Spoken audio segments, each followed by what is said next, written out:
Greetings, everybody, and thank you so much for joining us this evening for the reading of Mass Transit Theater's docudrama, Courtesy, Professionalism, Respect by Ty-Quan Payne. Greetings, everybody. This is a work in progress based on a recent clash between police and school staff members in New York City that explores power shifts within the school, the precinct, and the community. Much of it is an account of actual events. We would love for you to stay online for a talk back with the company after the reading, but we ask that you turn off your video until then. And a recording of tonight's reading will also be available on YouTube upon request, so please spread the word if you feel inclined. And for those of you who aren't in the Zoom call and are joining us via YouTube, we'll also be watching the YouTube link, so any questions asked there will be addressed during the Q&A as well.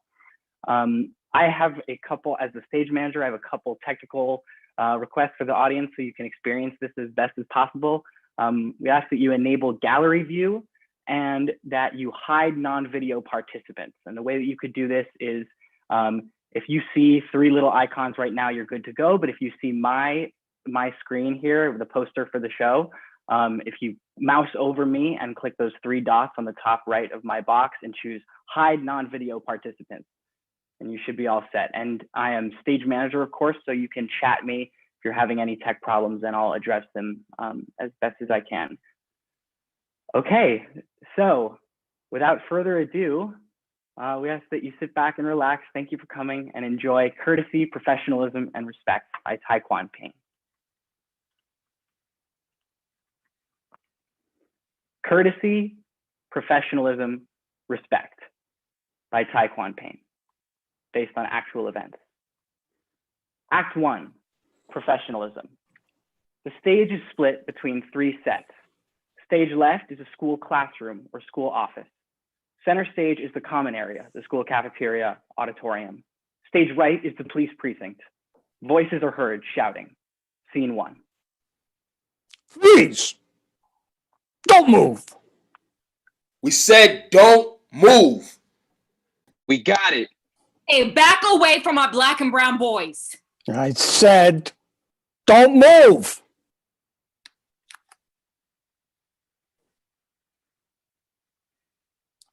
I'm Jade Cortez. My name is Ty-Quan Payne. On November 14th, 2019, we protected 2 of our black boys from police officers. Our boys were playing on the street corner during our dismissal. They knocked over a trash can and 2 officers jumped out of their cars, hands in their holsters, running towards us as I had our boys separated. As these officers ran across the street, I jumped in front of them to protect Mr. Payne and the boys. I walked our boys towards the sidewalk. Students started to gather and I can hear the officers threatening Miss Cortez. These 2 officers questioned me about my identity. He literally asked me, "What are you?" AKA, can I disrespect you and get away with it? Once they realized I was a person of color, they told me to shut the fuck up and let them do their jobs. They told her that she needed to be silent just like I was. But I had no choice but to be silent. Everything was working against me. I'm a black man in a hat and a hooded sweatshirt. Surrounded and responsible for hundreds of middle and high school students, the louder the officers became, the calmer he had to be. I, on the other hand, was forced to use her light-skinned privilege to help the boys slip away unseen. Dear black boy, we love you. And to the girls, LGBTQ plus student community, we'll protect you just the same. We love you too. Scene 2. Office, Thursday afternoon, November 14th, 2019.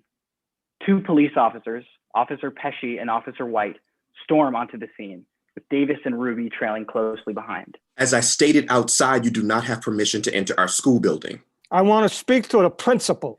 I stated to you that she is busy.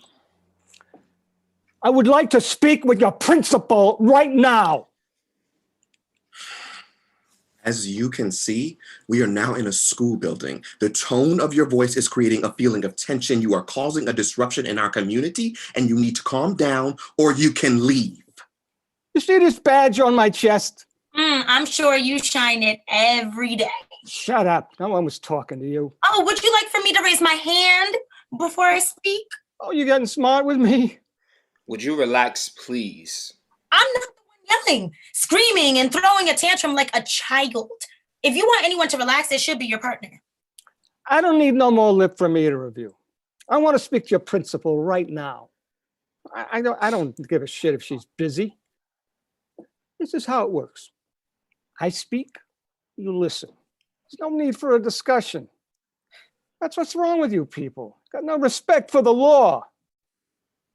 You're too smart for your own good. Don't try to talk with these people. They need to show us some respect, not the other way around. Kara Glendale enters with Ty-Quan. Officer Pesci notices this white woman and changes his tone. Good afternoon, miss. Are you the principal of the school? Yes, I'm Mrs. Glendale, and you are? Officer Pesci, and this is Officer White. Thank you for taking the time out of your busy day. I'll just give you a little idea of what's going on here. We had a situation where two of the young men had a fight. Well, you should know that this is a middle school. We have no men as students here. All right, your two students were fighting, ma'am. We would have their names, but your two subordinates intervened. You want to speak with these two young men. And we need you to reprimand one of your staff members. This female outside with this young man right here was being very rude to us. She called us racist and yelled at us to stay away from the black and brown boys. You know, if she was behaving like him, or any of them were behaving like him, good and silent, none of this would be happening. It was you who came at us aggressively. All Jay did was match your energy. What happened, Ty-Quan? Isaac took candy out of Rome's hand and tried to run away. Rome grabbed Isaac by his hood and was tugging on his hoodie. And they tripped over the trash can on the corner, causing them both to fall into the street. I picked both of them up and I saw the officers running towards us with their hands on their holsters yelling freeze. Jay jumped between us and them. We needed to assess the situation. We saw them being unsafe and needed to stop them before any of the other kids got harmed on the street corner. You mean the white kids? One of them could have had a weapon. It's a racist idea to think that little black boys are carrying weapons. I'm not racist. I didn't call you a racist. Well, it sounds to me like Ty-Quan and Jade had things under control. My staff was there to assess the situation, and the students needed support and to be redirected to their homes. Police intervention was not needed. You've been talking down to us, telling us how to do our jobs, physically pushed past us to get into our building and referred to us as you people several times. The amount of outright racist statements spewing from your lips have been obnoxious, offensive, and inappropriate. You don't deserve the respect that badge requires, and it's time for you to go. Officer Pesci tries to physically intimidate Davis. Officer White stops him. Listen to me, you clown. You think because you could throw around these big words outside and scream racism and you have a degree and your title, you're somebody? You're nobody. You're nothing. I see why they don't want this school in this neighborhood. I can't understand it. Look how you have these kids learning from. All right, gentlemen, this conversation is over. We will be contacting your precinct commander shortly. Officer Weeks, our community liaison, who I'm sure you know, will be asked to do a full investigation of today's incident. All parties will have their say. In the meantime, Officer Pesci, I never want to see you near any of our students or staff again, or you have my word. Charges will be filed. Now, I know we're all busy, and I'd like to ask you gentlemen to please leave the building immediately. We're not becoming hashtags today. Pesci, we should go. Have a good evening, everyone. This is my card, if you need anything. This ain't the last time we're going to see each other. The officers exit. Scene 3, auditorium, evening, Thursday, November 14th, 2019. Christina Peterson enters. She is setting up for a restorative circle. She places a circle kit on the ground center stage. Out of the circle kit, she pulls a scarf and places it on the ground center stage, followed by a candle placed on top of the scarf. The rest of the school staff enter silently. They create a semicircle around Christina. Actors remain standing while she speaks. After the incident today, I would like to welcome you all to this restorative circle. A restorative circle allows us to come together as a community to respond to and heal from harm caused towards us. The purpose of this circle is for us to process today's traumatizing experience. In my hand, I am holding a talking piece. The person who's holding the talking piece is the one who is speaking while everyone listens. We're going to begin our circle with 4 deep breaths. Breathe in and out. In and out. In and out. In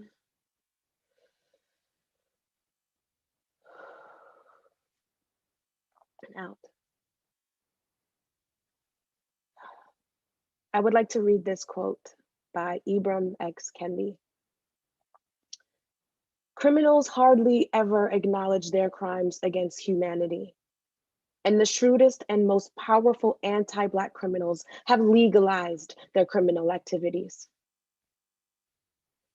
Our first round check-in is, use one word to describe how this quote makes you feel. I'll start. And my word is caged. Now I'm gonna pass the talking stick to my left. And if you have a word, or if you don't have a word, just simply say pass. I feel frustrated. I feel attacked. Locked, unloaded, and ready to fight this racist regime. I'm feeling anxious. Thank you all for sharing. Our next round question is, what are the thoughts running through your head since the incident just a few hours ago?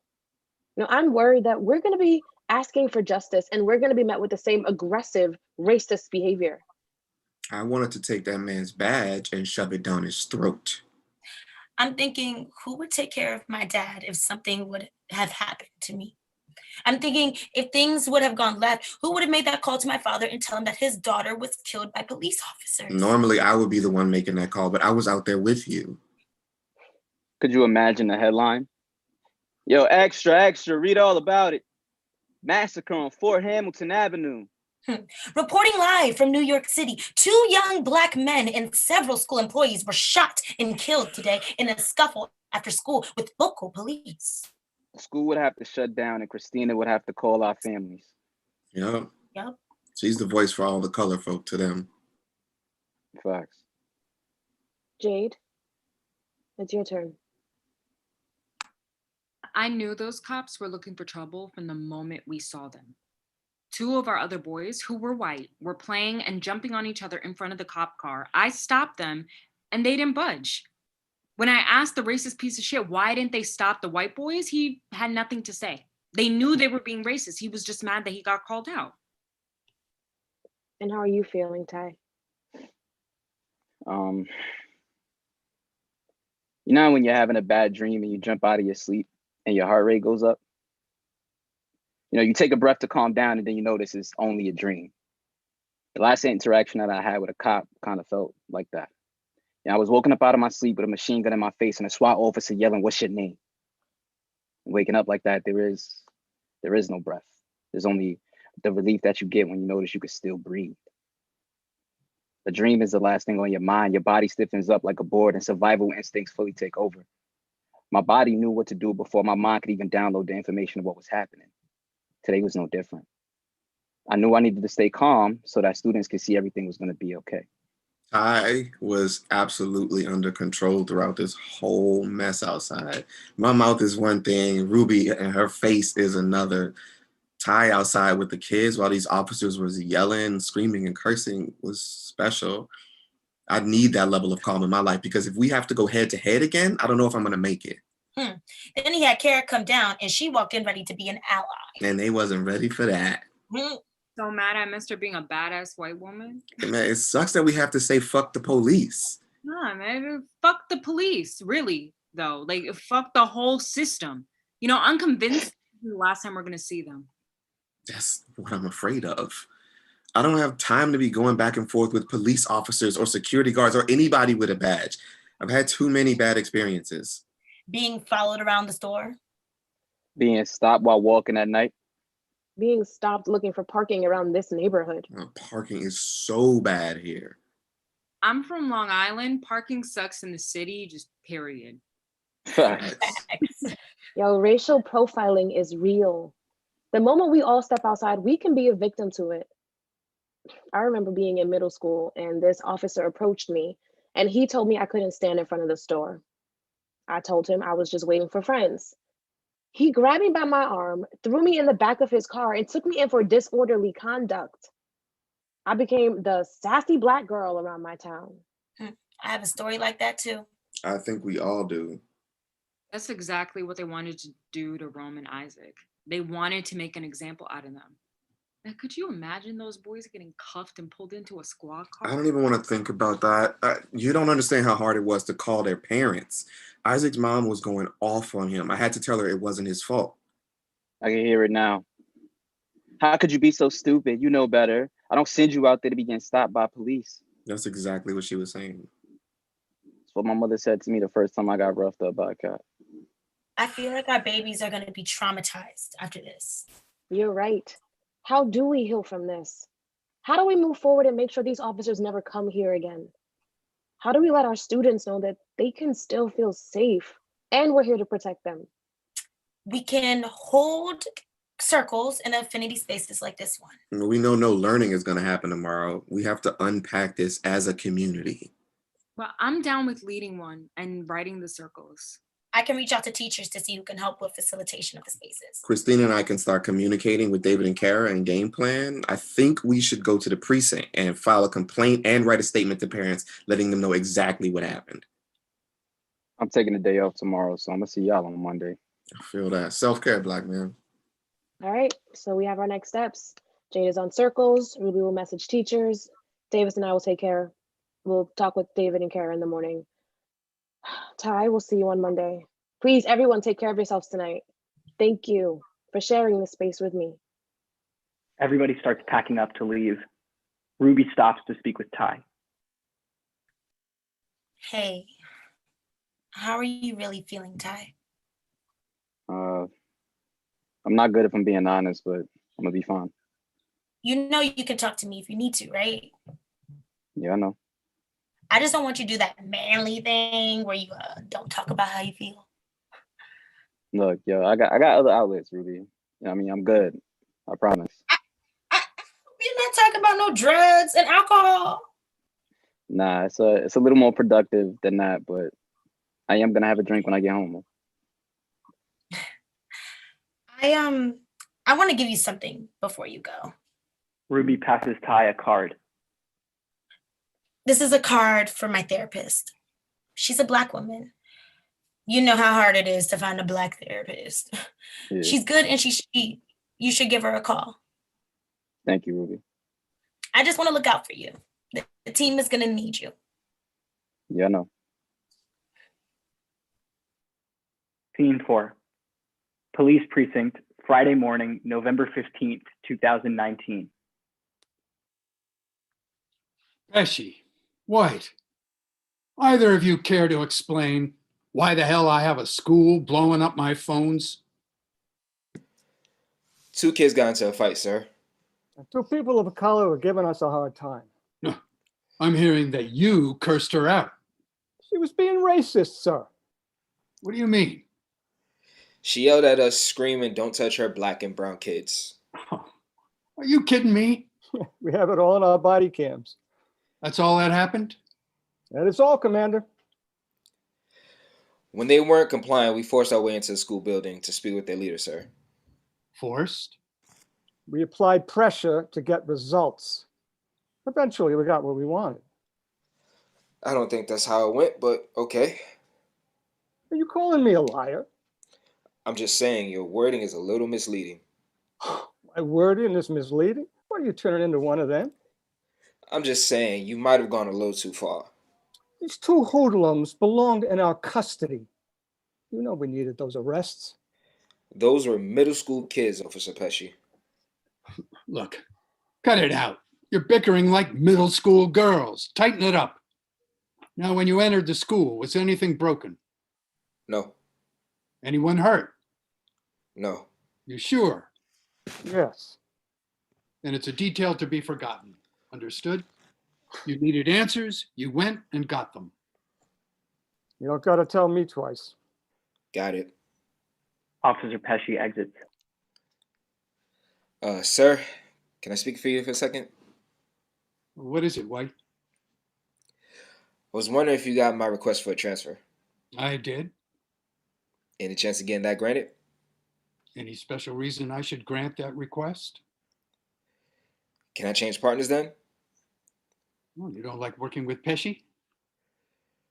Pesci is a respected and celebrated officer, but he was deemed unpromotable by you and the rest of the department. We need guys like him on the street. We need guys like you to make guys like him look good.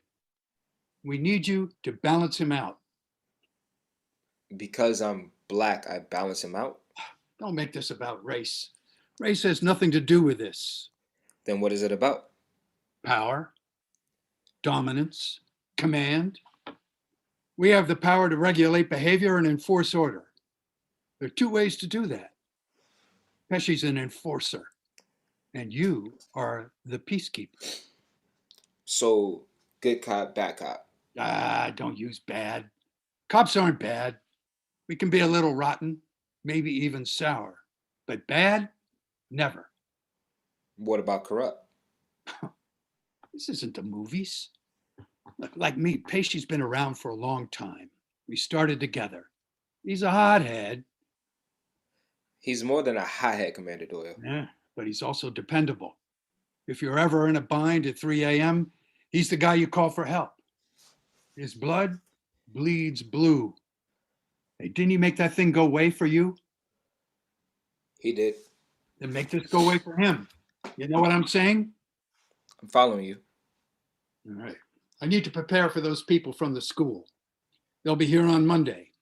While they're here, I want you to go there to show face and apologize. I don't care to who, just go there and let it be known that you're sorry. I think me going back to the school so soon would be inappropriate.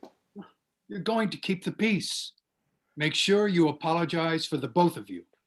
Why can't Pesci do it? You think he would? No. It has to be you. Officer Weeks is going to give you a call and speak with you about what happened. I need you to make sure this goes away. Now, two kids got into a fight. You assess the situation and were met with resistance. That's the story you tell. I understand. Officer White starts to leave. Repeat to me what you're going to say when you speak with Weeks. Two young black boys got into a fight. We went to assess the situation, and we were met with rude and aggressive behavior. Right. What if I refuse to tell the statement that you want me to? The last thing you want to do is protest against one of your own. Don't try to be one of them. You've picked your side. You wear the badge. We're the ones who have your back. I understand. Now, your arrests are low, Officer White. Pesci made sure I was aware of that today. Then you know what to do. That's what I'm afraid of. Officer White exits. Commander Doyle picks up his phone. Scene 5. School office, Friday afternoon, November 15th, 2019. David Allman and Kara are meeting. I think I got the gist of the story. We need to control the narrative and make sure none of this gets out to the press. The police are on the same page, so we're in a good place. I feel better after speaking with them. Yeah, I agree, David. We should start drafting parent and staff communication to send out by the end of the day. You mind typing that up? Not at all, no. Christina and Davis enter. Hey, sorry we're late. That's okay. We were just talking about yesterday. Yeah, I was about to draft a message to send out to the staff and families. Great, because we should tell them exactly what happened. We just spoke with Police Commander Doyle, and we know what happened. Have either of you reached out to Jade or Ty yet? Oh, I will get statements from my team. Okay. Why? Davis doesn't like people talking to his team. Yeah, now is not the time for miscommunication. If they need to know anything, it's going to come from me. Are we planning to file a formal complaint with the precinct? We're set to meet with the precinct on Monday. Are we prepared with a list of demands? We're going there just to keep the peace and repair our relationship. Are we not requesting that they get consequences? Both parties were complicit in aggressive behavior. I say it be just me in the middle and we move on. What do you mean? I mean, there's always two sides to a story. You weren't outside when the incident started, were you? No. And Christina, you weren't outside at all, correct? Right? So we stick with the facts. And the facts say both parties were complicit. Jade and Ty-Quan were protecting our students. It sounds like Jade was doing a little bit more than that. What you're doing right now is victim blaming. I won't stand side by side with you and deliver this message, Kara. Kara and I heard them say during the initial interactions. She met them aggressively. An aggressive Latinx woman, that statement didn't sound problematic to you? Those were the words they used over the phone. And you didn't call that out? Let us assume that they were only trying to do their job. Jade and Ty were trying to do their jobs. Yeah, they don't have a reason to lie to us either. And the last time I checked, calling anyone out for racist behavior shouldn't be an issue for a diverse by design anti-racist community. Isn't that what this is? Yes, and the police are a part of this community. The same community that made us take down our Black Lives Matter and Pride flags. You're not really about us. This is a chance for us to push back on the system that oppresses so many of our Black and brown students and staff. And I find it funny when it comes to our Black and brown students and staff, you're quick to get rid of things that we want and need to please others in the community. This idea that all parties were complicit is no different. I have to say, that behavior doesn't sound uncharacteristic of Jade in any sort of way. Wow, David. What David means is Jade is known to be a little too passionate at times. We just need her to reel it in a little bit. Reel her in? You can't respond the way that she did, and you know that, Davis. What kind of example was she setting for the kids? We need to speak with one voice on this, and this is the right. You know, I really don't think we can go forward unless we show a united front. Well, I won't be the face of this divisive message, Kara. There is a knock on the office door and Ruby enters. The police are outside and they're surrounding the school. What? The school is being surrounded by the police. Everyone springs into action. Davis gets on his walkie and everyone listens for instructions. Attention, please. This is a soft lockdown. Please, teachers, continue to teach, pull down shades, and lock your classroom doors. Once again, this is a soft lockdown. Davis we can speaks back to do the a group. staggered dismissal starting with 8th grade and work our way down to 6th. Yeah, we can dismiss from the cafeteria. I'll head outside to see what's going on. I'll help out in the cafeteria. Everyone exits. Act 2, Courtesy. Scene 6. School cafeteria, Monday, November 18th, 2019. Ruby is sitting, working at her computer. Officer White enters. Excuse me. Good morning, Miss Thompson. Nice to meet you again, Miss Thompson. It's Miss Thompson, and good morning, Officer White. I see you do know how to approach someone respectfully. I was always raised to speak whenever I enter a room. I'm sure whoever raised you will be very disappointed in your behavior on Thursday, Officer White. Call me Hannibal, please. Excuse me? My first name is Hannibal. We're not on a first name basis, Officer White. I want to make you feel comfortable. Where was this respect on Thursday? I don't have any excuse for my behavior. How about my behavior was racist and I showed you no respect?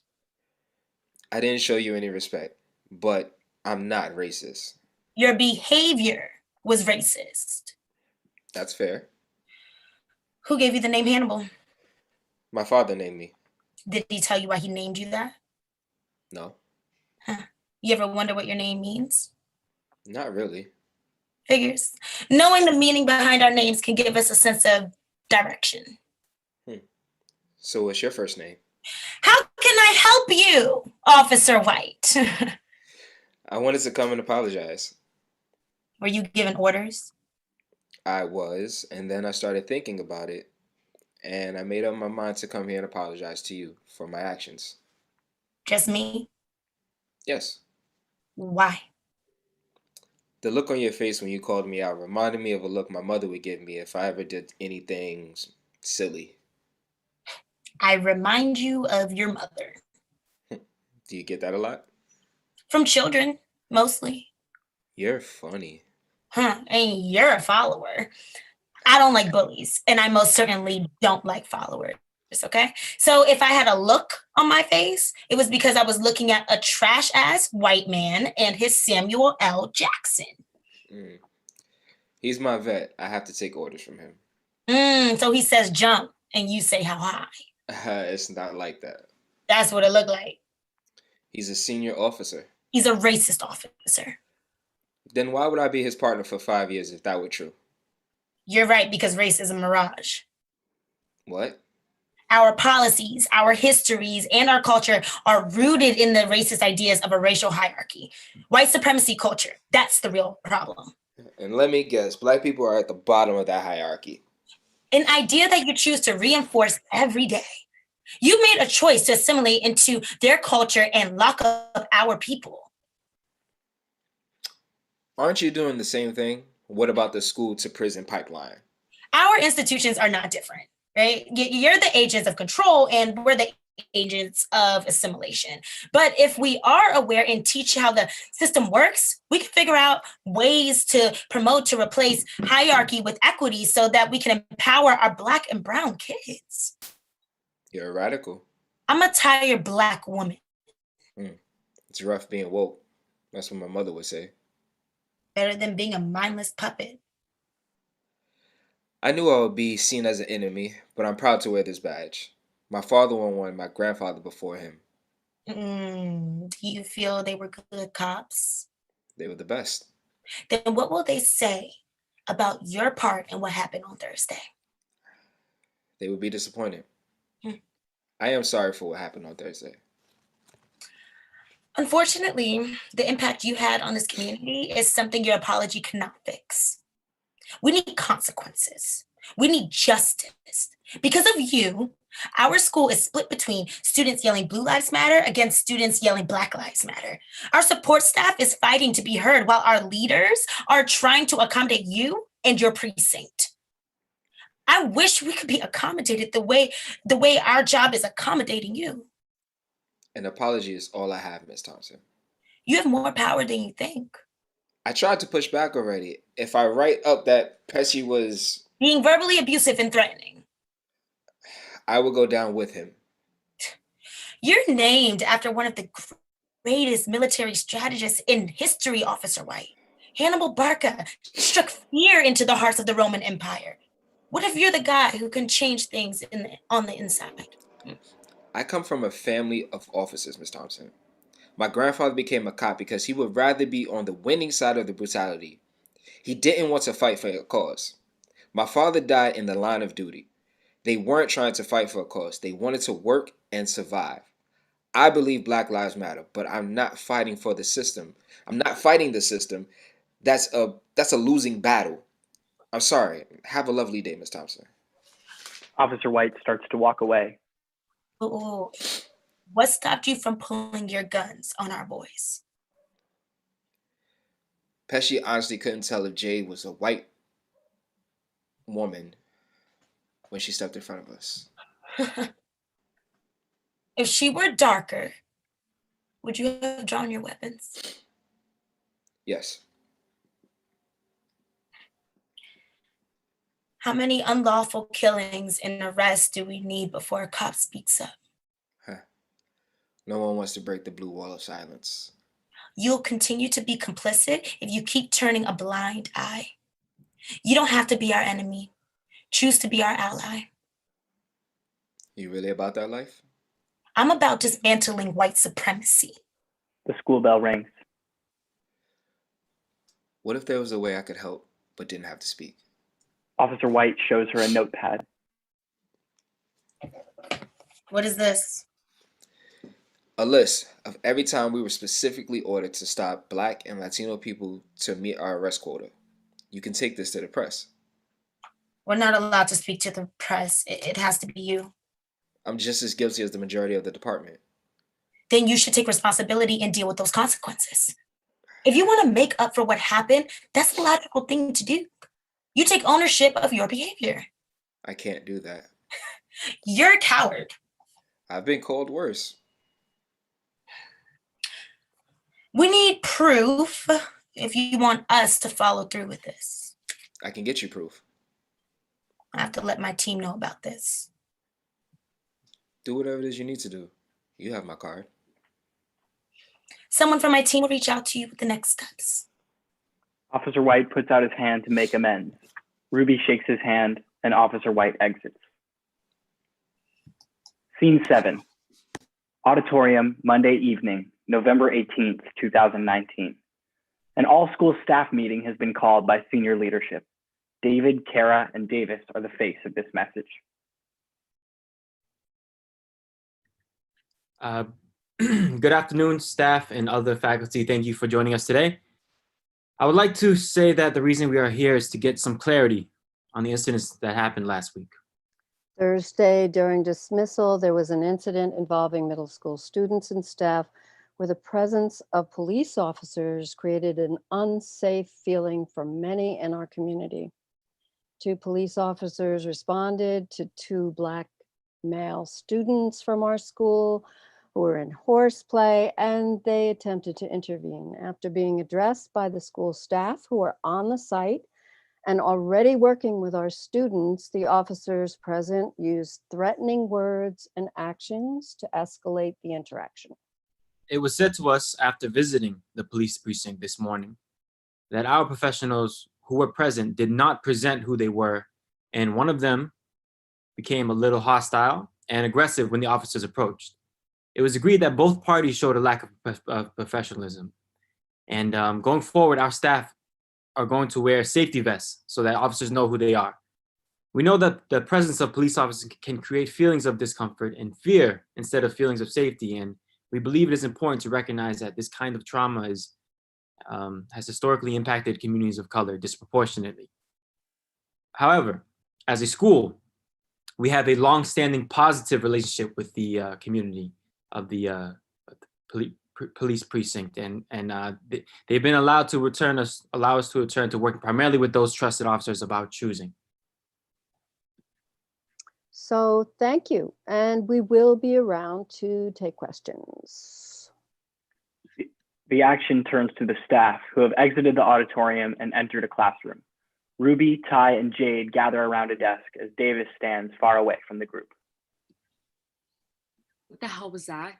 Like, if I just acted like a good silent woman, none of this would have been brought down on us. That's what they were saying, right? This whole town hall just it re-traumatized me. Like, I feel like I was in the wrong. Like, I put my life on the line for students and Ty-Quan, and what was it for? Davis, what's good with your people, man? I need a minute before I can answer any questions. I love these kids, but what the fuck, Davis? I have students coming to me telling me I shouldn't have stopped the cops. Now, staff are gonna think the same thing. I never got a chance to say my side out loud. No one has even tried speaking with me to hear my side of the story. I told them not to speak with you. Why would you do that? I didn't want you to have to sit in a room with David asking you to reel it in.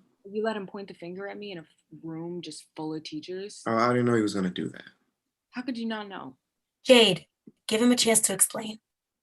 I want to know what the hell is going on. I was trying to protect you, Jade. Are you trying to protect me, restricting my voice? That's paternalism, Davis. It's no different from what David is doing to you and Christina. You're right. Excuse me. I need to speak to David and Kara. Davis walks out of the classroom and back to the auditorium to confront David and Kara. What the hell kind of message was that? What do you mean? I'm hugely concerned that we're moving in the direction of meeting the needs of the officers and allowing them to fall short of everything they are responsible for. They directly threaten the folks of color on my team and were in fact screaming at the faculty in their faces and running around us to get access to 2 Black boys who caused no harm or threat to anyone in the community.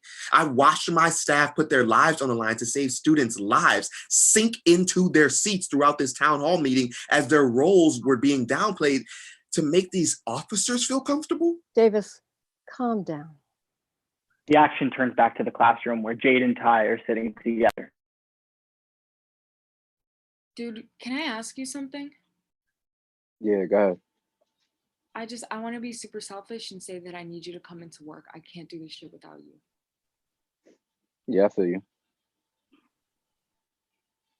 We haven't talked about what happened at all. Like, I don't even know how you really feel. I haven't thought about how I feel. I just know I no longer want to be a part of the workforce. Education wasn't my first choice. I go somewhere else and put my effort and my energy into myself. I can put more time into my art. You know, I want to quit, honestly. And I already started talking to Davis about it. Hi, you just started here. I'm over this shit, yo. Did you call the therapist? Nah, Why? because it's not for me. You haven't tried it. And I just need to be left alone right now. I need you here, Ty. I feel you. Again, I feel you. You know what I mean? I'm here for you. You can call me. We can talk. I just don't want to physically be here right now. Do you blame me for what happened? No, Is that your real answer? Like, do you think it's my fault? no. None of us believe it's your fault, Jade. Well, David made it clear that he thinks it is. It's not your fault. Yeah, I needed to know what you were thinking. Yo, we're good. Promise you. Can I hug you? Yeah. Jade and Ty hug. Blackout. The action turns back to the auditorium. This is not what we spoke about over the phone this morning. Yes, and we heard everything you said. Then we met formally and you weren't around for our meeting. Therefore, this message has no contribution from you. You are oppressing the voices of people of color by trying to see things from both perspectives. You're not even acknowledging the other side of the story, which is our side. I'm overwhelmingly concerned with our ability as a leadership team to maintain the safety of Black and brown people in this space. Wearing safety vests as a precaution to save our lives feels extremely problematic, and I struggle to see the long-term vision of what our plan is to address the racist, minimizing, egregious, life-threatening behavior of the police. Listen, David, if you need to take a day off tomorrow to process, you can. Then you and I can talk about it on Wednesday, but we have to agree that this us versus them gap between our community and the precinct, it's undesirable, it's harmful, and possibly things could get worse than we've been seeing since Thursday. And in our meeting, Amanda Doyle, we posed the question of how do we change from this current us versus them dynamic into a situation where 2 important community institutions demonstrate respect for one another and value each other despite our different mandates. How do we repair the damage and establish some basic level of cooperation so that everyone is safe and productive? And if my memory serves me correctly, Christina had nothing to say about that. I need both of you to hear me. If anyone decides that they want to leave because of the shit you just pulled, I'm not stopping them, and they have my full support. If they do decide to leave, then you need to get them back, or your team will suffer, which will lead to the kids. My team is currently suffering, Kara. What are you doing for them? Davis, I just want to make sure everyone is acknowledged. The officers had the best intentions and we cannot play the victim. That's creating a divide. I cannot continue to encourage my staff to come to work when they are being underpaid, undervalued, and made to feel unsafe at their place of work when they're simply doing their job.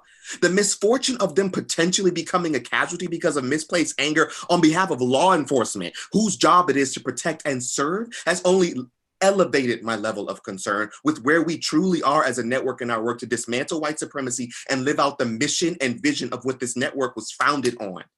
Good night to both of you.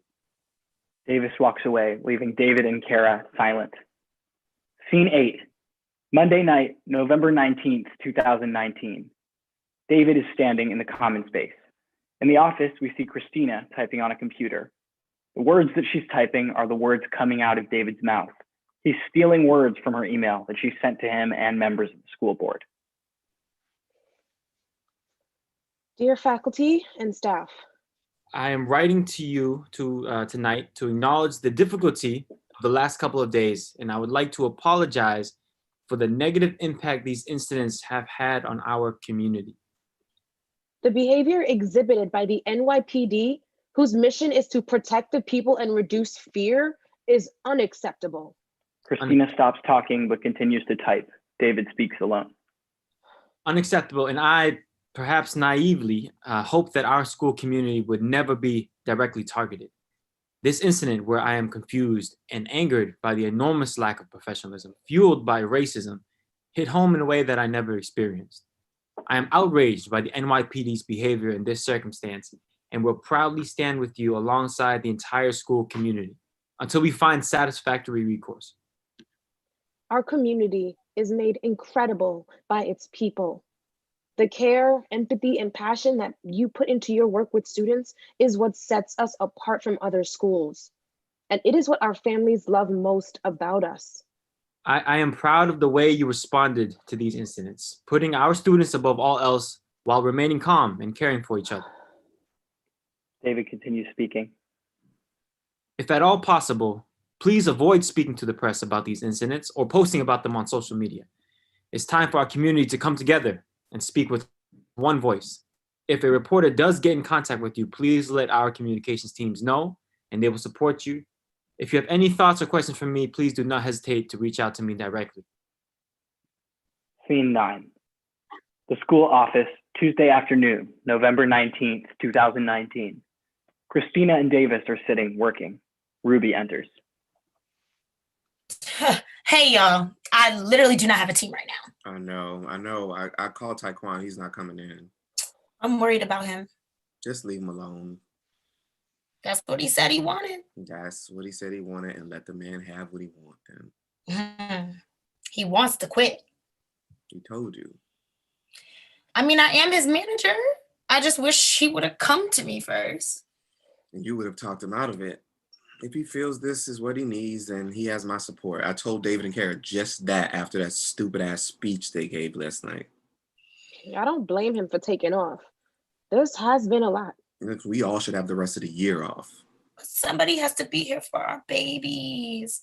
With you two off deck and Ty being gone, it's just... But how is Jay doing? Jade is sitting at her desk, at her computer in her office with the lights off. She says she's here if kids need her, but she's not moving from her spot. I spoke to her this morning. I needed to apologize for what I did. She's hurt by the kids blaming her for what happened. Listen, I'm pulling some kids today to speak about that. Read them their lives, please. They can be out here listening to their parents and Mr. Alman all they want, but what they're not going to do is disrespect her. I got it taken care of, all right? All the characters sit and begin typing at their computers. I swear, if we all called out, this whole school will shut down. Yeah, I hope they get the picture from all the emails we sent last night. Oh, they better have. David is truly an asshole. Sending that dumbass email. I was really hoping y'all caught that. Like, how's he gonna steal the words from my email? Couldn't even give you credit. I am proud of the way you responded to these incidents, putting your students above all else while remaining calm and caring for each other. Where's the care for us Black folk if we really believe that? Like, hello, if you're gonna quote me, please back up those words, sir. Kara needs to get snatched too, because how dare she stand there last night and let him deliver that message? She didn't even warn me that was about to happen. You didn't know what he was gonna say? Hell no. I missed the meeting at the precinct because there was a boot on my car. What? Yeah, I came out for work yesterday and my car was booted. When I called and to get it removed, they said it seems to be a mistake in the system. You know the cops did it. They followed me home on Friday. It's really harassment at It this point. absolutely is. You know, David is not going to let us speak to the press or press charges, though. He doesn't want the headache. I need something done because I can't keep living in fear for the rest of my life. Well, I have my weekly meeting with Kara today. Yo, I need her to get her life together. Like letting this white man walk all over her and pushing to make these criminals comfortable is not it. Like, sis, speak up for yourself. She was in the room with us. She saw how those cops were behaving. Oh, speaking of cops, I can't believe Lil Hannibal was here. He was sad he would upset you. Who's a Hannibal? Oh, Miss Thompson got a visit from Officer White while y'all were at the precinct. No way. Way. He was coming to apologize. But just to her, though, he's trash for that. Here we are, almost about to literally lose our lives, and he's checking out Ruby. That's why he gave you his card. What? It's not like that. Whatever. Let's just hope he's helpful when he has to give his statement to Officer Weeks. Since he got a little crush on you, maybe you can persuade him to be on our side. Okay, are we gonna keep making fun of me, or are we going to continue on with our revolution? Well, I'm ready to keep fighting. Davis and Kara both are going to get their lives together today. I promise. If they don't have answers on how we're going to move forward and mend this situation internally, so we can then work on getting action steps to getting some type of justice, I'm not coming in tomorrow. I'll be taking matters into my own hands and speaking to the press because I could find another job. I have an email drafted. Yo, trust me, I got mine ready too. Because you know, if they don't have their underpaid colored folk here to keep these kids in check, this school will crumble. Right? Facts. You know, I really hope that this opens them up to see that we need to do more equity work. Like that's my push for us as a school. Like if we can do an equity PD twice a month instead of 2 or 3 times a year, we can really shift our approach to creating a community where everyone feels welcome. Oh, as soon as Kara steps down, it's going to be lit. They're not going to know what hit them. Oh, a change gonna come. The school bell rings. Amen. It is time for transition, y'all. They all start to prepare to leave. Hey, real quick, can I show you something, Christina? I'll see y'all out there. What's up? Ruby passes Christina the notepad that Officer White gave her.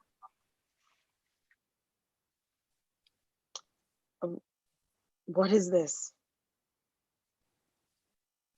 Scene 10. The school office, later on the same afternoon. Christina and Kara are having their weekly meeting.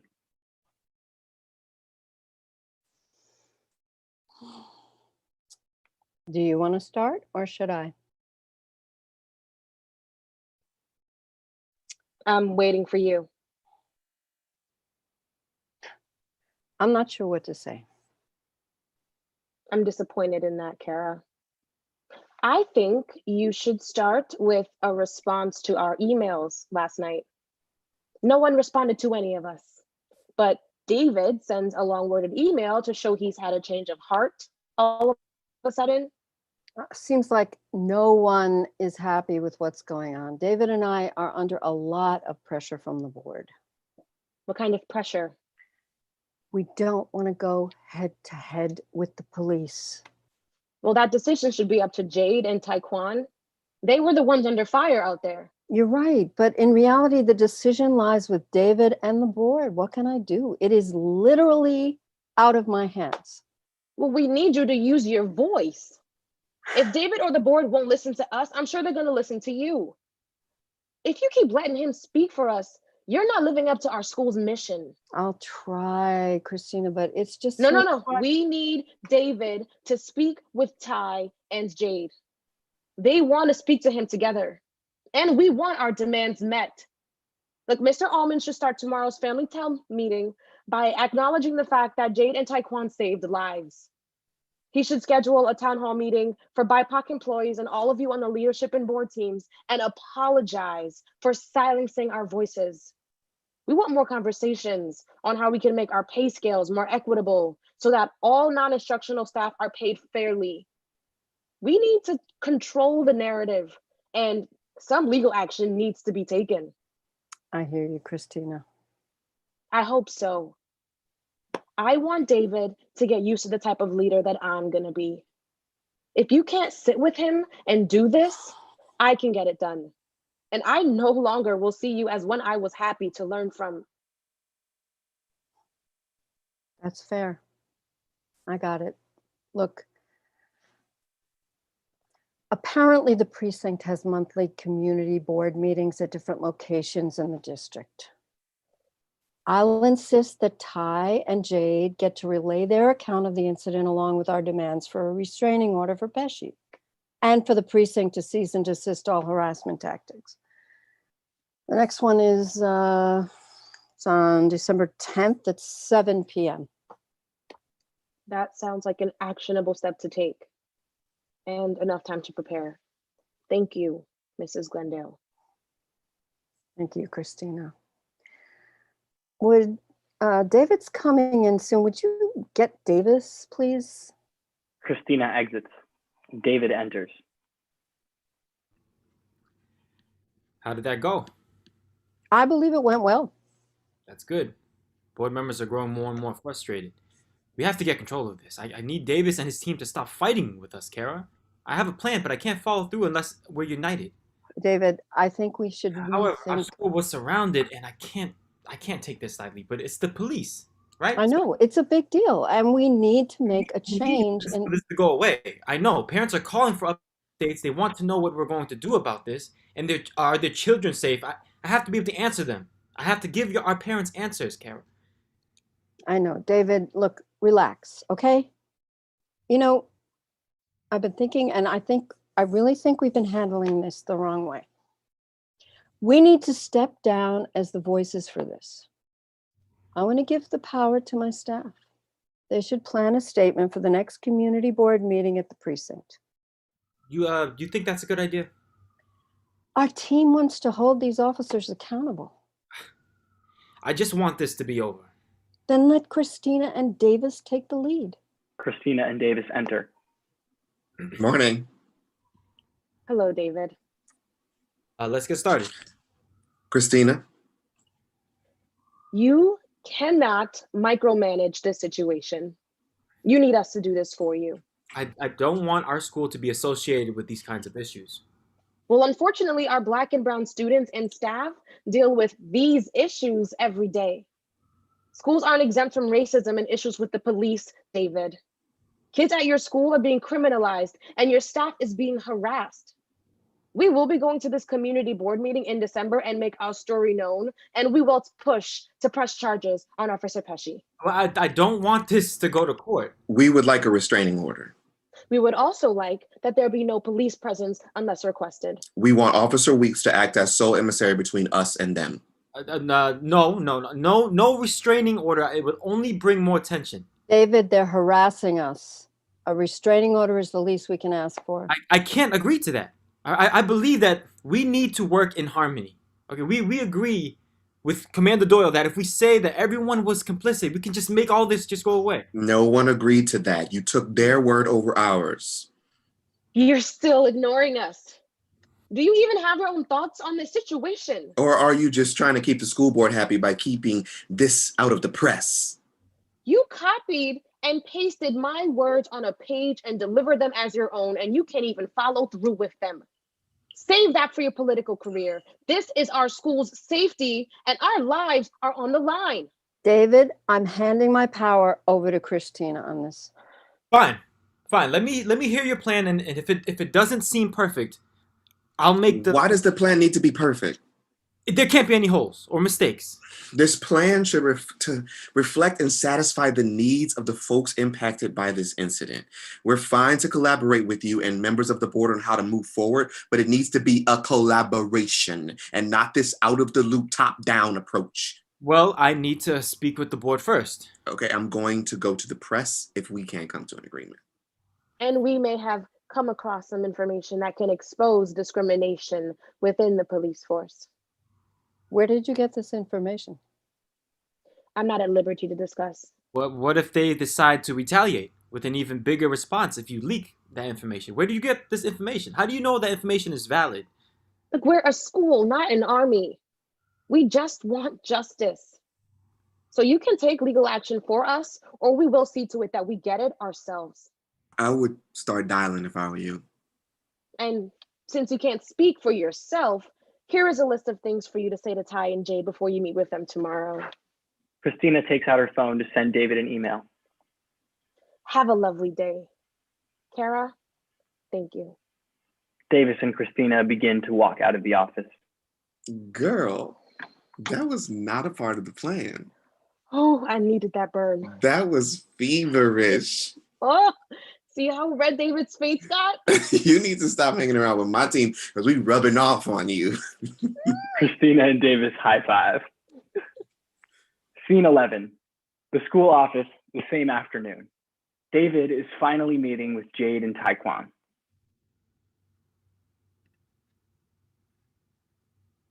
I would like to start by saying thank you for meeting with me today. After countless conversations with our board, Kara, Christina, and Davis, and with some deep reflection, I realized that I was wrong in my thinking, and for that, I'm sorry. I prepared a statement, and I'll be giving to families today, and I want you to read it and to give me the okay to deliver this message. David passes the statement to Ty-Quan. I mean, you should have spoken to us on Friday, or fuck it. I mean, you should have called us Thursday night, maybe. Like, this happened way too late. I agree. Yeah, how can you advocate for us when you haven't even spoken to us? You cause more chaos than the actual police. We were met face to face with years of institutionalized racism by police, and then you doubled down on us by showing us what racialized oppression looks like in the workplace. I see that now, and I struggle with my identity too. I'm Jewish and Asian, and I was also adopted. I was raised by white parents, so often I forget that I too am part of the BIPOC community. I grew up always feeling different and wanting to fit in with my peers. So when I founded this school, I wanted to create the environment where all could feel welcome, and I seem to have fallen short.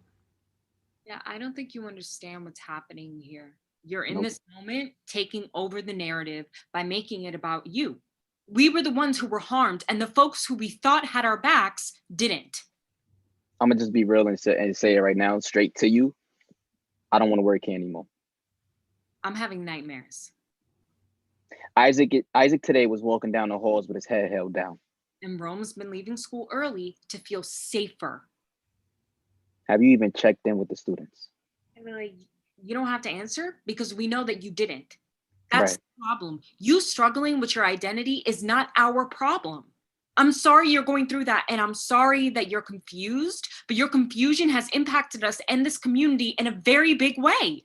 I need you to understand that you can't say in an email that you support Black lives and then ignore the Black lives of the people on your staff. You need us. Jade and I are literally the first ones in the building, and usually Jade is the last one to leave. There was a clear imbalance of power in both incidents, and both institutions brought down the hammer on us, David. I am truly, truly sorry. But are you, though? Jade, I am. I'll do my best to change starting today. Going forward, I will make sure your voices are uplifted. And I'll do my own personal work to change this mindset and think about how I contribute to white supremacy culture. Honestly, I did want to speak with you. Davis was very protective of you both. I love that, but he doesn't speak for us. I understand. Yeah, the statement is fine. School bell rings. Yo, Jay, we should get ready for dismissal. Yeah, I'll be right behind you, Ty. Ty exits. David, when I was 15, I learned how to throw on a smile and assimilate my tongue to mimic the speech of those around me. I knew if I could speak like them, I could be accepted. because of my skin. Some people, like Officer Pesci, couldn't tell if I was one of them or not. So whenever I saw them exhibiting racist behavior, I called them out. If you ever want the full force of white supremacy to rain down on you, call a white man white. They hate to be reminded that they're the default, that they aren't the default, that they too can be categorized. They live in shame of their whiteness because they know it's history. I understand your conflict. We're similar in that way. But either you're racist or you're anti-racist, David. We either use our privilege to speak up or use it for self-preservation. And that's just selfish. But you do have that choice. Whatever you choose, know you're choosing a side. And you chose against us this time. I'm aware of that. I know you are. Act 3, Respect. Scene 12. The police precinct a week later. Officer White walks in to speak with Commander Doyle. Officer White walks in with his hands in his pockets. Commander, you called me in? Yes. It seems you haven't given in your statement yet. What's the holdup? I've given it some thought, and I can't give the statement in the way that you want me to. Well, how do you want to give the statement? I want to tell the truth. The truth? Yes. We agreed. Our version of the story is the truth. If I give the statement the way you want, I'm committing perjury. You don't have a choice. You're already being investigated for misconduct. I know. You will suffer if you allow this investigation to go any further. I won't be the only one to suffer. You want to risk your livelihood and Pesci's reputation for some snot-nosed kids at a school? If I may speak frankly, sir, Pesci was being racist. Not you with this kind of talk, Officer White. He abuses his power and is celebrated for it. I didn't sign up for that. Again, speaking frankly, I'm tired of hunting down Black and Latino people to meet an arrest quota. Abuse of power? Do you watch the news, Officer White? You're aware of what's going on out there. These people are killing each other every day. They don't respect themselves or each other. Most of them are animals that need to be caged. If more of them were like us, the world would be a better place. You're not like them. Don't talk like them. You're one of us. What we do here is against the law. You're doing what the job requires. My job does not call for harassing Black kids and their teachers. What do you want me to do about that, huh? No one at the school was hurt. You had men surround the school building. That was Pesci's idea. I've seen and heard a lot of things between these walls and out there on the street. It really would be a sad day if the things I knew got out into the open. The consequences for everyone depends on what I say in that statement. You want that to go away? Are you giving me an ultimatum? I'm expressing that I can't continue to do this job the way you want me to. I requested a transfer and I needed it granted last week, Commander Doyle. Oh, I'll grant you something, all right. I would like to express that you're suspended until you fall back in line. On what grounds? Insubordination and in your gun and badge. Pesci walks in. What, the kid Here. kid getting yelled at again? Yeah, the kid can look down on us now. What are you talking about? You won't write the statement the way we planned it out. What the fuck, man? After all I've done for you, I took you under my wing. 5 years I've been your partner. Nobody wanted you. I saved your life, your job. I've had your back on a number of occurrences.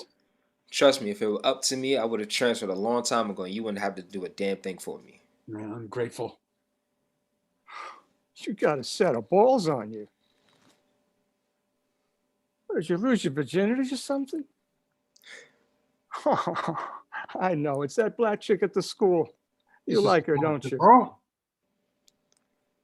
What? Yeah. This is, you have no business even thinking about a woman like that. That one doesn't even know how to keep her mouth shut. You're a real asshole. Take that back. Officer White pushes Officer Pesci. Pesci begins to retaliate. Calm down, Officer White. I said take it back. Just let me teach him a lesson, Commander. He'll fall back in line. And I said stand down, Pesci. If you want to go and join the freedom fighters, go ahead and be my guest. Scream Black Lives Matter till your head explodes. But they'll never accept you. You're blue, not black. If you can't get with our program, Officer White, you can always permanently turn in your gun and badge. That's what I thought. Pesci, walk this suspended officer out of my precinct, will you please? With pleasure. Scene 13. The school office, the week of the precinct community meeting. How are you feeling? Getting back into the swing of things. I'm cool. I'm all right. Any other words to express yourself? Nah. Well, have you taken advantage of the counseling sessions? Yeah. I went to one session. It was cool. Art is my therapy. You know what I mean? Like I spoke with the therapist, I opened up a lot, and I did let her know like the direction that I wanted to take. My direction has never felt more clear. This incident, it woke me up, and I feel the need to use my voice more. Well, that's good, because I want to give you an opportunity to do just that. As you know, we're going to the community board meeting this week. We want you to speak on the school's behalf. Christina passes Ty a statement. And what about Jade? The board feels it should be someone who can speak without letting their emotions get the best of them. Right. So they only giving us the illusion of control. Exactly. Got it. So did you write it? Did you write this? It was a collaborative effort. 2 of our Black boys were horse playing. You don't think that's dehumanizing? Davis brought that up, but they insisted that we use that terminology. And they insisted. We have a long way to go and a lot of unlearning to do. But I'm not going to use horse playing to like describe 2 kids playing, And no one can stop you once you have the floor. We have 5 minutes once we take the podium. Ruby knocks, then enters with Officer White, who is in plain clothes. I didn't know you two were still meeting. Sorry. No, it's fine. Come in. Good morning. You must be Officer White. Guilty. And what are you doing here, Officer White? I came to help you prep for Thursday. Why the dramatic attitude shit? I had some learning to do. You all taught me a lot, and I'm sorry for that ungrateful harm that I've caused. I want to come and make things right. So one of my guys told me that you're planning on coming down to the board meeting. Usually a handful of officers show up at these things, but it's going to be a bigger crowd than usual. Of course. My commander will make a show of the night. He'll be giving awards to a few officers for a drug buzz from a traffic stop. The press and a city council person will be there as well. And the people you will need will be in the room. This is good, but What are you thinking, Christina? David is still pushing back on speaking if the press is there. Do we know who the reporters are? No, What about cameras? never. We don't tell them. What are they saying at the precinct? This is all the information I could get. I was suspended. My commander said until I decide to fall back in line. I know that must have been hard for you. I'm sorry that happened. Officer White's phone starts to ring. I have to take this. He exits. Am I the only one that finds it weird to be speaking with him? Or not? It's weird, but he's trying to be helpful. Okay. So we just turn in the other cheek on this. It's not like that, Ty. All right. That's all the questions I have. I'm just asking a question. Did you ask him yet? I did. Are you gonna do it? I am. Good. I told you the team was gonna need you. I know. So, we're really going through with this? We are, but this is only the beginning. I plan on going to every community board meeting until we get the justice we seek. What if nothing changes after this? We can't think like that. I've been thinking about that too. Jade knocks on the door. So, what is that cop doing in the building? It's fine. Relax, chill. It's fine. He's here to help you. What do you mean? I can't wait for this community board meeting so I can stop interacting with David. He's getting on my damn nerves. Oh my God, I'm so tired of working these white, racist ass people. I miss working with an all black. Davis. Davis. Why are y'all yelling? Officer White is here. Officer White enters. That was Officer Weeks, and she received my statement. That's good. I hope you wrote it in our favor, Officer Hannibal White. Yes, I heard you came here to apologize just to Ruby. Davis, stop. I didn't turn in a statement. Of course they forged it. Jade. She's right. Wait, isn't that a crime? It's perjury. Will you speak up now? Wait, can we still use the information from their notepad?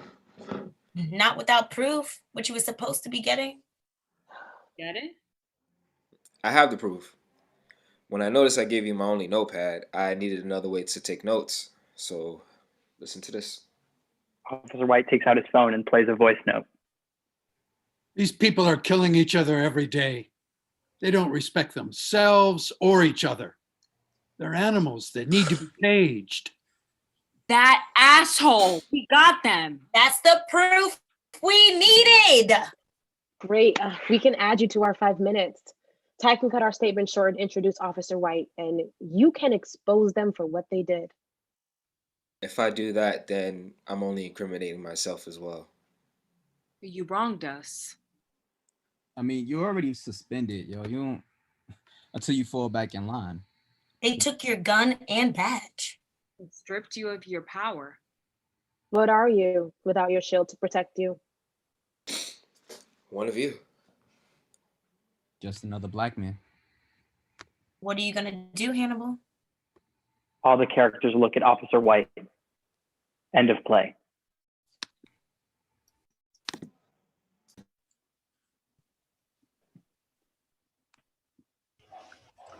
Hello, everyone. Thank you so much for being here for courtesy, professionalism, and respect. Yay. Thank you for all the yays. Really good. Thank you. So as promised, we are going to spend some time with you and have a little talk back. We're going to change our names from our characters' names to our real names so that you know how you can address us. I'm Joseph Limas. I am the co-artistic director of Mass Transit Theater. And I have the pleasure of moderating this talk back today. So I know that we have some folks that are watching us live from YouTube. I'm going to try to jump over there and see if there are any questions from YouTube. But first, I'd love to open up the room here in our Zoom room. Questions, comments, thoughts, ideas, anything for the cast or anything for the playwright who is absolutely here tonight, Ty-Quan Payne. Big round of applause for Ty-Quan Payne. Hey. Yes. You guys cannot leave us hanging like that. We need more. And Come on, we Payne, want to get bring with you it. more. Awesome. So one thing that I ask, because this is it's a lot. It's a lot that we've offered through the work, and it's a lot that we have introduced for us all to chew on. And so I'd love us to, as much as possible, be as generous as we can to one another, understanding that we all have different backgrounds. And so any thoughts or ideas that you have, we just ask that those are specific and that you speak about specific characters or specific incidents, and not necessarily be generalizing and putting folks into different boxes, racially, orientationally, whatever the intersections are. And so, yeah, feel free. I think Miles, our stage manager, obviously has unmuted the audience. And so if you have questions, please feel free to put them in the chat, or if you want to raise your hand virtually or your actual hand, we'd love to hear from you. Put your camera on if you'd like. It would be great to see you guys. We also want to thank you for coming out in all of this snow. I realize that it's a lot going on outside, and so we appreciate you coming through it all to be with us tonight. I just want to say it's a very heavy subject, of course, very real. And it's always very hard for me personally to hear. It gets my blood to a boiling point. I feel it viscerally, it creates stress in my body, but we can't stop hearing these stories. And because at least for me, I know it gives me that urgency to push back. So thank you for doing this piece.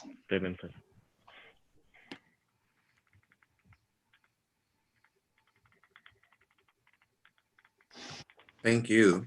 Yes, go ahead. Yes. I'm gonna be real honest. I might cry saying this because triggered.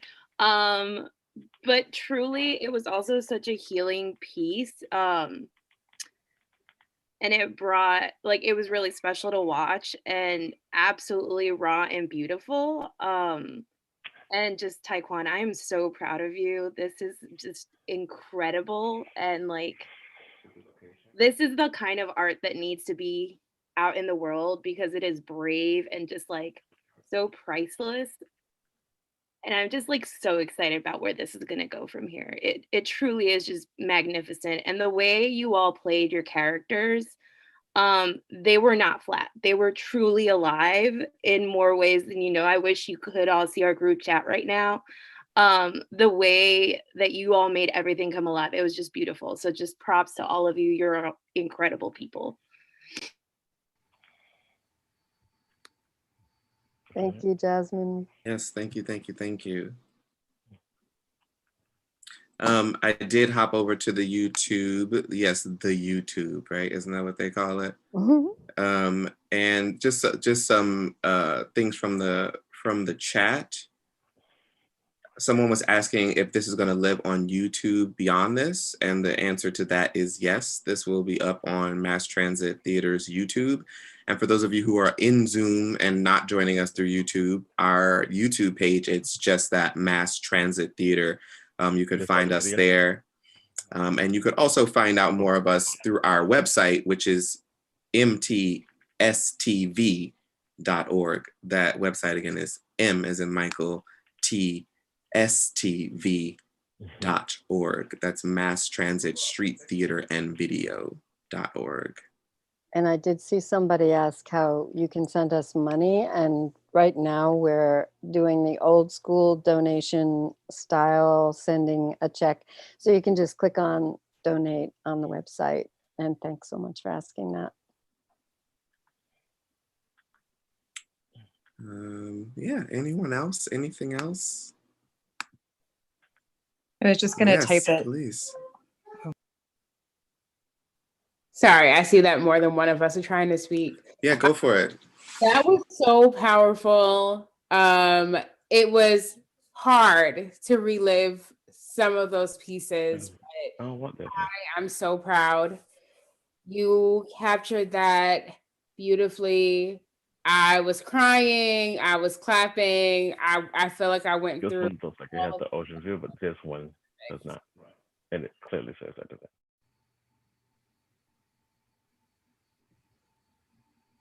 Thank you, Erica. That was beautiful.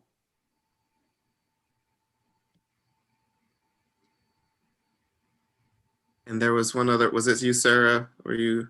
Yeah, I'm going to speak, and I apologize in advance if one of my kids comes in. I was just going to say, like, I think there is a real fear in me that this story becomes buried or erased in the school community in which it took place. And what feels really powerful to me, and a reason that to feel grateful that I was able to watch this tonight, is I feel like it lifts the story up. And not only the story, but it lifts up the people who did the work that's represented in this narrative, and allows it to continue to be remembered, and the work of the people who did the work continues to be remembered. So I'm grateful that it cannot be erased because of what you did, Ty.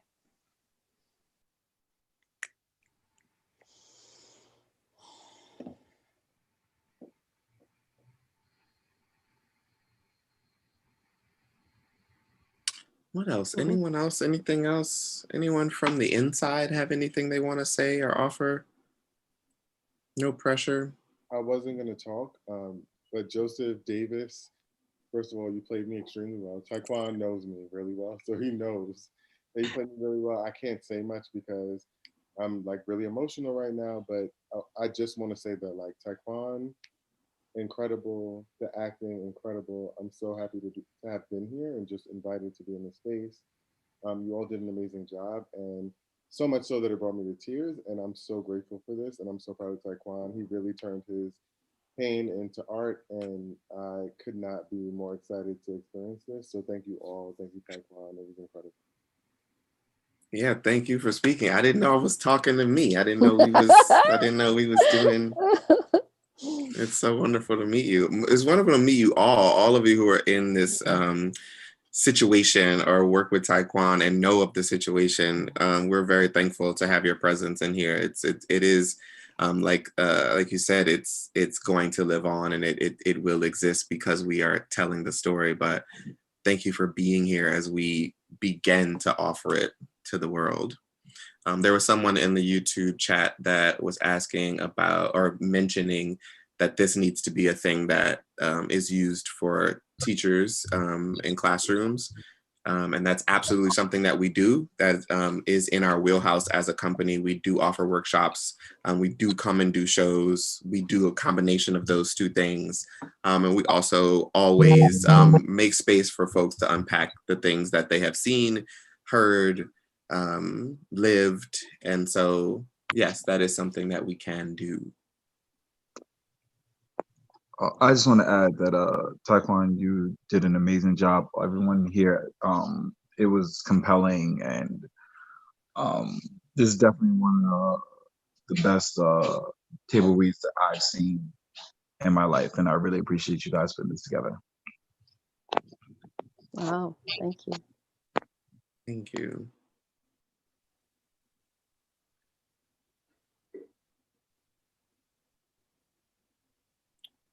All right. Let me just check over in the YouTube. I saw a question, Joseph, that somebody wanted to know how long Ty-Quan it took you to write this. Yeah, please, if people see questions, feel free to speak up. How long did it take? I don't remember.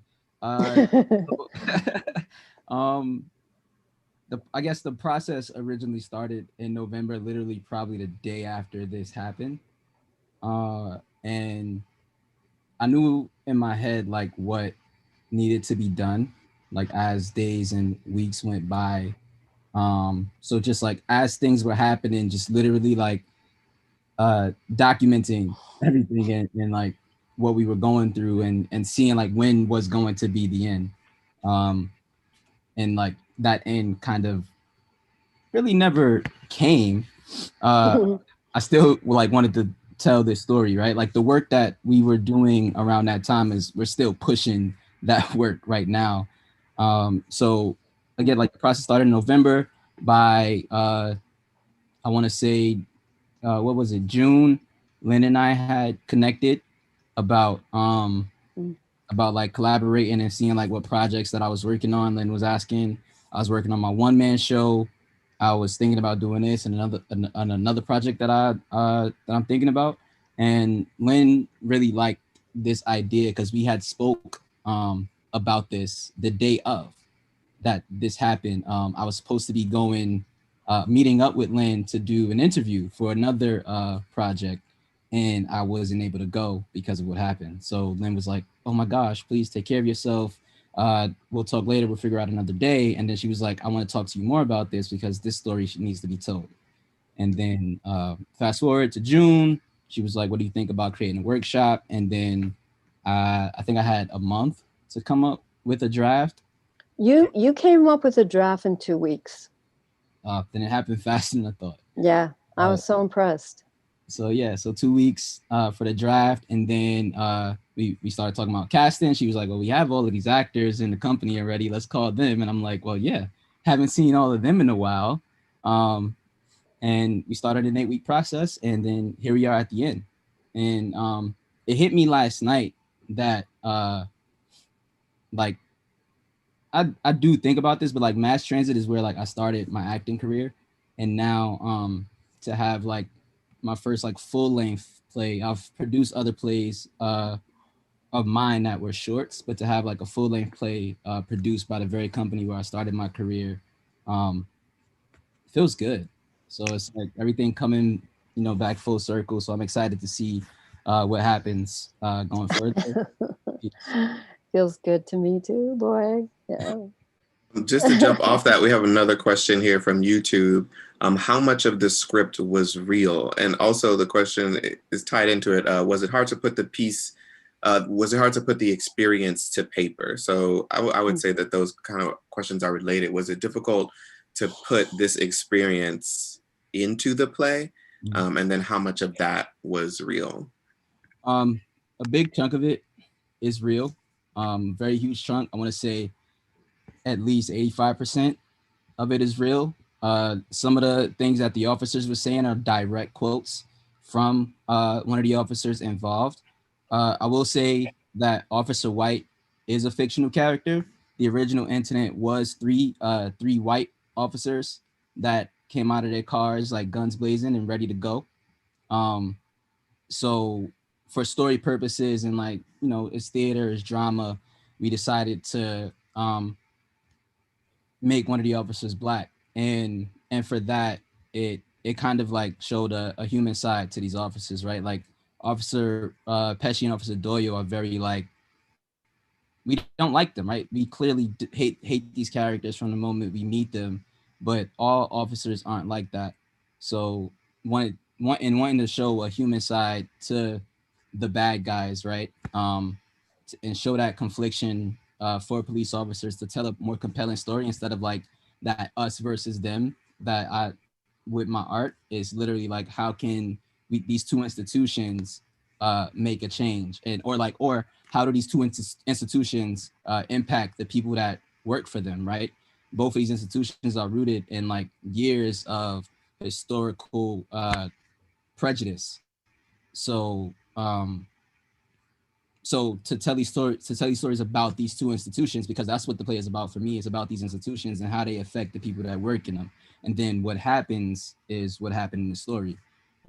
These two institutions collide, and now the prejudice starts to go like this, and then the people in the middle, it just rains down on them, and we're affected, and the people at the top aren't.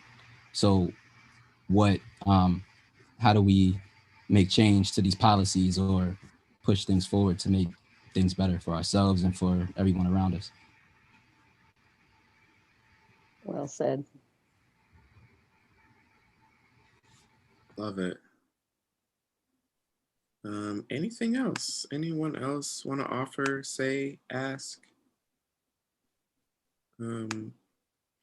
What I'm not reading is like all the compliments. People are like phenomenal, amazing, great job. Y'all are amazing. The acting was perfect. There's a lot of that going on in the YouTube. So I just want to share those things as well. Find the questions. There's a lot of these hands and stuff. Yeah, the whole YouTube. So yeah, any, you did any, that. See what I'm saying? Go ahead, Len. what I find about this play, among so many other things that's so precious and valuable, is the insights that it gives into personal struggles and institutional struggles, and going back and forth between institutions, within institutions, between people in institutions, within people. So there are just so many different levels of power dynamics that occur at the same time. And it just, makes me wonder, like, were there any like insights that came up for anybody that saw this tonight that, makes you think differently a little bit about how we can move forward? Because this was like I kept saying this is like a revolution, like a interinstitutional revolution that seems very unlikely, but it actually happened. And so I find this really, really an exciting story. And I want to thank all of you who've been, who created the story by living it. So yeah, so any insights that came up? Questions like about the nature of change within institutions, or how do we heal, and how do we find voices when they've been silenced and traumatized? I know that's a lot, but just checking. I want people to chew on that. I also want to throw these other ones out here from the chat so that folks aren't dismissed from YouTube. How did we get the roles? How were we cast? And how does it feel sharing the experience with everyone? I think it was, how do we get into the roles? How do you prepare for the roles? Oh, how do we get into character? Character. How do we get into character? Yes. Okay. Great. I'll start just because it came up for me the other day. First of all, I'm a Black man, so that's just already in the bag for this particular character. But I think for me, I just draw from life experiences. You as actors, we are constantly observing the world. We're people watchers, and we're constantly like taking little bits like, oh, that was funny, I could put that in my pocket for a character later. Oh, wow, this person was really going off, and put that in my pocket for later. And there's a person I know that we've worked with, Dr. Thomas is his name. He works at LaSalle College out in Boston, and Dr. Thomas is just not going to be, you're not fucking with Dr. Thomas and his education, and you're going to put some respect on his name. His name is Dr. Thomas. His mama named him Dr. Thomas, as far as you're concerned. And I felt like he was really a great inspiration. And then the freedom and the joy that comes with playing that kind of character as a queer character, mashing those two things up was just fun. So that's what I did. I just put that in a little mixer and played. Yeah.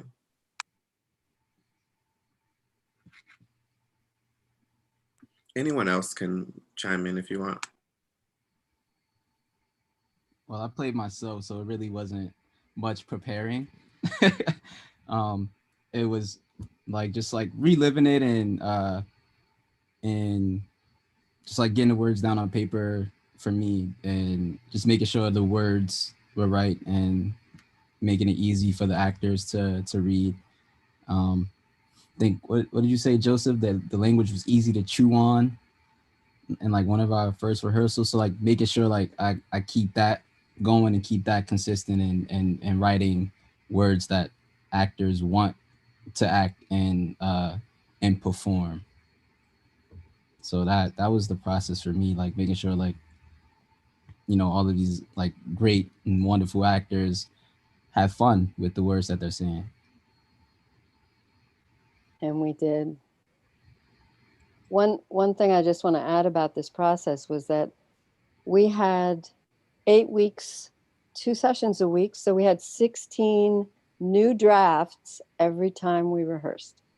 Ty-Quan worked so hard, and we had a lot of opportunities to talk about the whole structure of the play, about our own lines, and it was just such a rich process. There's so many great conversations that came out of the workshop, and yeah, and Ty-Quan was like taking notes madly, and he would be just like coming up with a new draft 2 days later, 1 day later. And so, yeah, it was an incredibly collaborative effort.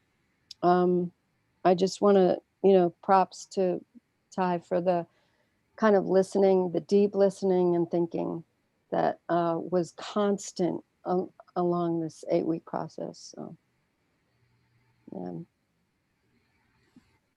Kudos to the Brooklyn Prospect YDSC team and their in their words and their work during that time, because I pulled a lot of it from them. So, you know, yeah, thank you for that. Yeah.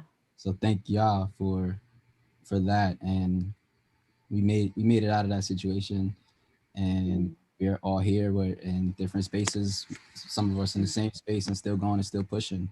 So love y'all. Much love. Anything else? Any final words? I'll just read this off in the chat for those of you who aren't in it. I appreciated watching the characters in the workplace find ways to make space for each other emotionally. In the working environment, well-being is not emphasized, and we need examples of that. Well said. Yeah. Also, Dwight's last name is Thomas. That's crazy. Yeah. Both of my inspirations are So- Dr. Thomas's. So many synchronistic things. Yeah. All right. If no one has anything else, I think we can wrap up. Let you guys get back out in that snow, Lord Jesus. Okay. Yeah. Any final words from anyone? Anyone else have anything they want to share, offer?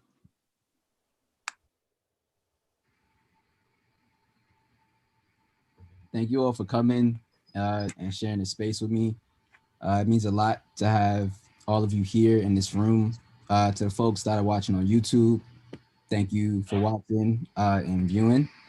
Looking forward to like conversations with all of you. I'm pretty sure I'm gonna have like individual conversations with folks. So looking forward to those conversations, and I'm happy to tell the story.